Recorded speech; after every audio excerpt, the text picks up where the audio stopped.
911. Hey, come here now! Where do you need help at? St. Charles. Where in St. Charles? Oh my God, my husband shot my kid. That was the worst moment of Anjum Coughlin's life. March 10th, 2017, 4 days before her twin daughters would have turned 17. Brittany Coughlin was a gymnast and a cheerleader at St. Charles East High School on the outskirts of Chicago. That's her. She worked in a grocery store and aspired to work in hotels or restaurants, and just look at that spirit. Her twin sister, Tiffany Coughlin, was a star student and worked in a pet store. Her mom says she loved animals more than people because animals love unconditionally, and I'm quoting her here, people could hurt her. We can only surmise which people Tiffany might have been thinking about, but we know that her life ended and Brittany's life ended, and their mother's life was all but destroyed at the hands of their very own father, Anjum's estranged husband, Randall Coughlin. There he is. On that horrible night in March of 2017, that father pulled out a gun that his wife never even knew he had. After 28 troubled years of marriage, they lived apart and were legally separated. Just one day before, Randall had said he wanted to reconcile. Anjum had said she did not. She'd asked for a divorce so many times she lost count. But where would she go and how would she live? Big, big questions for a Pakistani Muslim immigrant who married at 18 and was promptly disowned by her parents. Randall was violent. Randall didn't want children.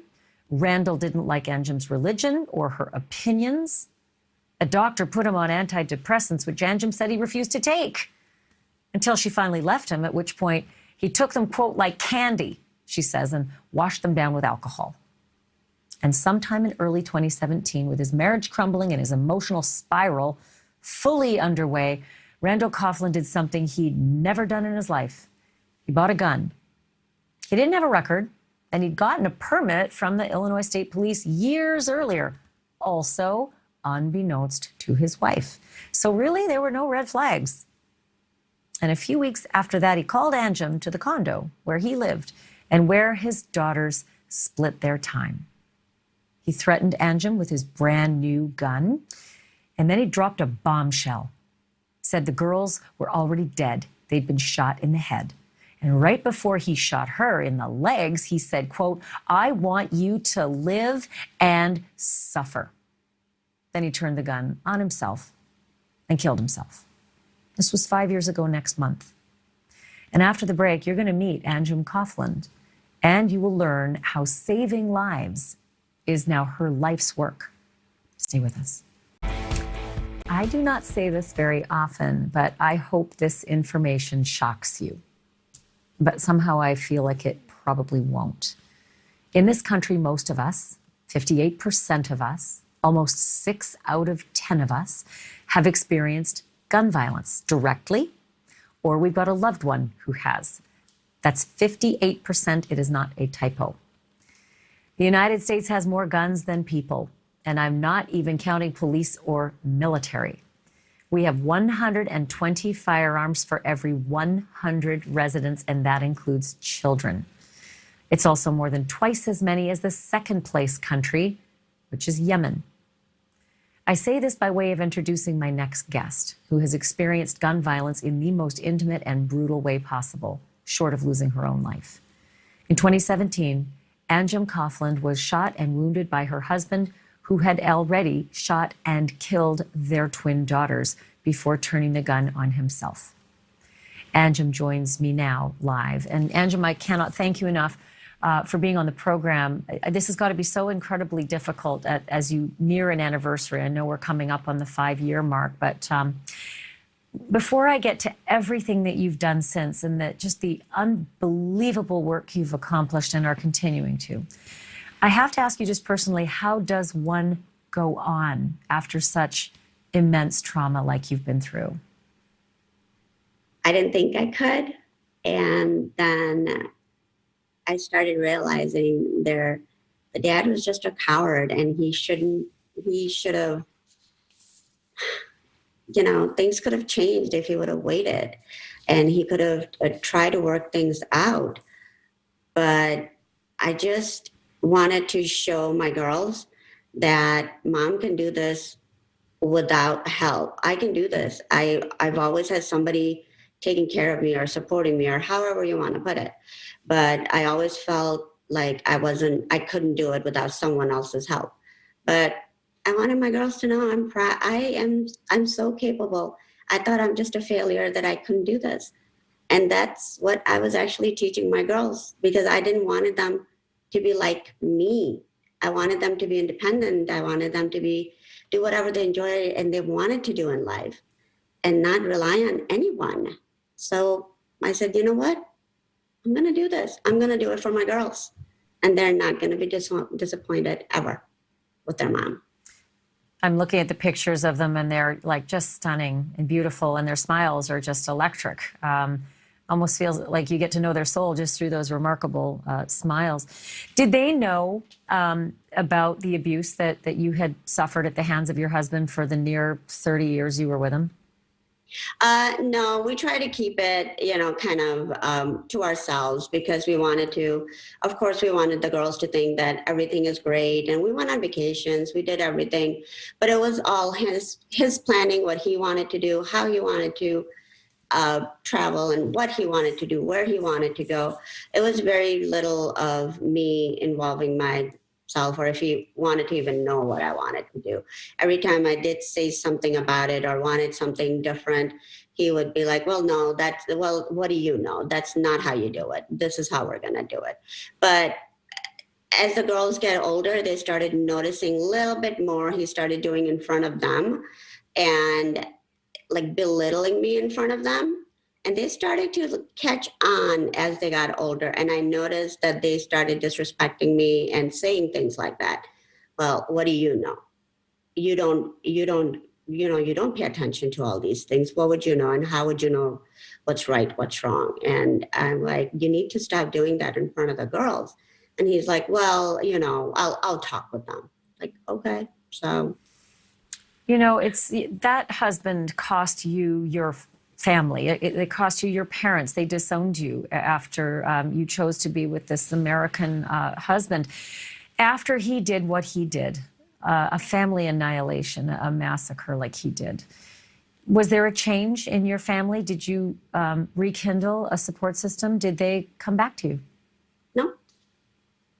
No. You've been completely alone in all of this. Yeah, pretty much. But I have a few good friends, and it's okay. I really learned what's important in life and who you need to keep close to you. And I figured out how to do this life on my own without anybody's help. People leave you so fast. They don't know how to be around me anymore. My old friends don't know how to be with me. I used to be a mom and a wife, and I don't know, to them, I don't know who I am anymore. So they don't want to talk, they don't want to connect, they don't want to make me sad with their kids.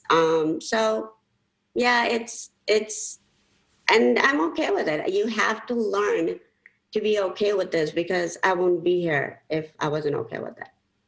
It takes a remarkable amount of strength, Anjum. I don't know a lot of people who would be able to muster the courage and will just to get through each day. But you've really turned this into a project. You've really turned it into a mission where you are seeking, for the betterment of everyone, to keep guns out of the hands of abusive people. Your ex, your late husband, this could have all been solved with one phone call. If anyone had just called in his whole process of obtaining a firearm, you would have been able to say, wait, we're in a contentious divorce. I'm actually afraid for my life. Is this something that you realistically think you can accomplish? I really am hoping that, especially for the first-time gun buyer, I really think there's something out there that if you've never bought a gun before, and this is the first time purchasing a gun, one phone call could have been to the family member or to a friend or to the office or anyone You can say, can we just contact one person to see, just to get idea of not even why you're getting a gun, but, just kind of like a background check to see if everything is okay. And things can change over time. 2 years ago, everything would have been okay, but now all of a sudden things aren't right. He's not feeling right. We're going through something major. And as possessive as he was with me, I think that's what he thought would to just, if one phone call would have been, like, no, you can't, because we were telling everybody we're getting divorced. All our friends, family member, his family, everybody knew that we're going to probably end up getting a divorce. We had already split. One phone call to anybody would have been like, oh, no, I don't know. There's something going on in their life. So, not tell the whole story, but say there's something going on. Maybe you need to dig a little deeper or something. Yeah. Anything. As I look at the pictures, I want to ask you, Anjum, just to tell us a little bit about Brittany and Tiffany. So Tiffany was my firstborn. She came out first, and she was definitely more of a shy, quiet one. And she just wanted to be left alone quite a bit. Loved books. Mm-hmm. Loved books. She could read. She started reading very young. And all she wanted to do is just read and just. Was Tiffany the same? Were Brittany and Tiffany very similar in that way? They were good with reading. Brittany was definitely more of a social butterfly, and she wanted to have as many friends as possible and just try out for everything. And Tiffany was a little bit shy, and she wanted to kind of stay behind the closed door and do that. Brittany wanted to be more up in a front and do the things, be a cheerleader, be a pom-pom, or be in a dance class. She did gymnastics and soccer. She just wanted to try out everything. And Tiffany, horse riding lessons. She loved her horse riding lessons. She was just in love with horses, animals, anything. Spirit, like, you can just tell just by looking at these pictures. They were just, like I said, they had electrifying smiles, and their spirit shows in those smiles. Anjum, you as well are just a hero in my books, and I can't thank you enough for the work that you're doing. And also, I wish you just all the best as you continue your journey. Thank you. Thank you for having me. Thank you.